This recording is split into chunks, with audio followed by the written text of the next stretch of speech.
Welcome friend. সমস্ত সরকারি কর্মী শিক্ষক দেখে রাখবেন, একটি অত্যন্ত গুরুত্বপূর্ণ আপডেট রয়েছে আপনাদের জন্য। অবশ্যই ভিডিওটি দেখুন, শেয়ার করুন, চ্যানেলগুলো সাবস্ক্রাইব করুন। দেখুন কি বলা হচ্ছে। বিএলও নিয়োগ বিধি নির্দিষ্ট করল কমিশন। নির্বাচনের কাজে বুথ স্তরে ভোটার লিস্টে নাম তোলা বা বাদ দেওয়ার কাজে যুক্ত থাকেন বিএলওরা।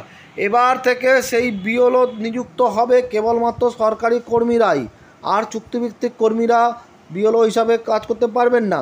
নির্বাচন কমিশন, জাতীয় নির্বাচন কমিশন কিন্তু বিধি আনলো। কোন কোন সরকারি কর্মী এই বিএলওর কাজে যুক্ত থাকবেন, অবশ্যই ভিডিওটি দেখে রাখুন। ভোটার লিস্টে নাম তোলার ক্ষেত্রে অবৈধ হস্তক্ষেপের তথ্য পেয়েই ভোটার কাজে যুক্ত প্রশাসনিক কর্তাদের দায়িত্ব বেঁধে দিয়েছিল জাতীয় নির্বাচন কমিশন। বুথ লেভেল অফিসারদের ভূমিকাও এসেছিল কমিশনের নজরে। এবার তাদের নিয়োগ বিধি সুনির্দিষ্ট করে দিল দিল্লির নির্বাচন সদন। তাতে কমিশন রাজ্যকে জানিয়ে দিয়েছে একমাত্র সরকারি কর্মচারীদেরই এ কাজে লাগানো যাবে। নিয়োগ প্রশ্নে দায়বদ্ধ করা হয়েছে নির্বাচনী কাজের সঙ্গে যুক্ত রাজ্যের আধিকারিকদেরও, কারণ ভোটার তালিকায় নাম ওঠা বা বাদ দেওয়ার অধিকাংশই নির্ভর করে বিএলওদের রিপোর্টের ওপরেই।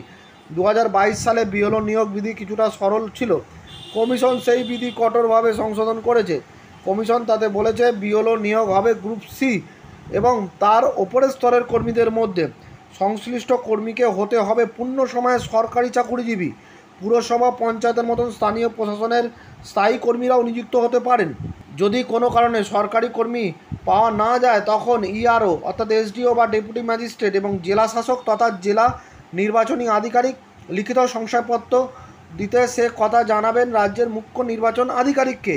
সিও অনুমতি দিলে তখন কেন্দ্রীয় সরকারি কর্মী, চুক্তিভিত্তিক শিক্ষক শিক্ষিকা অথবা অঙ্গনওয়াড়ি কর্মীদের নিয়োগ করা যেতে পারে। অন্যান্য ক্ষেত্রে কমিশনের আগাম অনুমতি বাধ্যতামূলক। কমিশনের এক কর্তার কথায় 1950 সালের রিপ্রেজেন্টেশন অব দ্য পিপলস আইনের 13(b)(2) উপধারা অনুযায়ী বিএলও নিয়োগ করা হয়। নির্বাচনী কাজে সংশ্লিষ্ট কোনো গাফিলতি ধরা পড়লে সেই আইন অনুযায়ী তার বিরুদ্ধে পদক্ষেপ করা যাবে। স্থায়ী সরকারি কর্মীদের ক্ষেত্রেই সেই আইন প্রয়োগ করা সম্ভব। অস্থায়ী কর্মী হলে তাদের ধরা মুশকিল। প্রসঙ্গত, এখন রাজ্যে বুথ প্রায় 81,000, আগামী দিনে তা হবে প্রায় 1 লক্ষ। ফলে অত সংখ্যক বিএলও প্রয়োজন। প্রশাসনিক সূত্র জানাচ্ছে, বাংলাদেশি নাগরিক হয়েও এদেশের ভোটার কার্ড পেয়ে যাচ্ছেন অনেকেই। এই তথ্য কমিশন নজরে বসেছিল। অবৈধ উপায়ে ভোটার তালিকায় নাম তোলার একটি বিশেষ চক্র ধরা হয় এবং আইনি পদক্ষেপ হয় 3 জন আধিকারিকের বিরুদ্ধে। তখন থেকেই বিএলওদের ভূমিকাও আতশকাজের তলায় আসে। এ রাজ্যের ক্ষেত্রে দেখা যায় 60 থেকে 70% বিএলওই চুক্তিভিত্তিক অস্থায়ী কর্মী।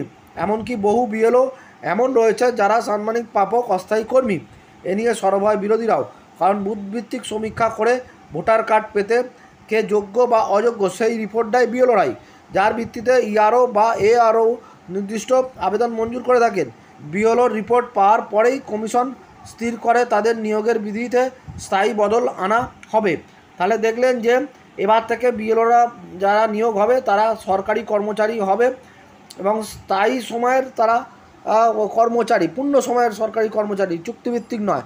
চুক্তিভিত্তিক হতে পারে, তবে সেক্ষেত্রে কিন্তু আগাম অনুমতি বাধ্যতামূলক। যদি সরকারি কর্মী প্রয়োজন মতো না পাওয়া যায় সেক্ষেত্রে, নাহলে কিন্তু সরকারি কর্মী, রাজ্যের সরকারি কর্মী, কেন্দ্রীয় সরকারি কর্মী, পঞ্চায়েত, পুরসভার এই সমস্ত সরকারি কর্মীরাই কিন্তু এবার বিএলওর কাজে যুক্ত থাকবেন।